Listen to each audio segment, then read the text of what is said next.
poslušao, u istinu samo si gledao.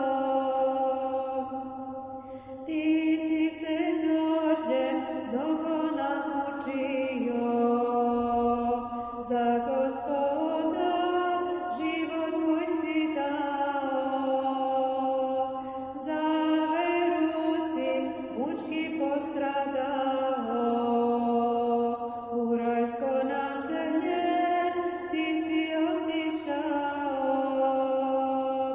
Ova crkva nosi tvoje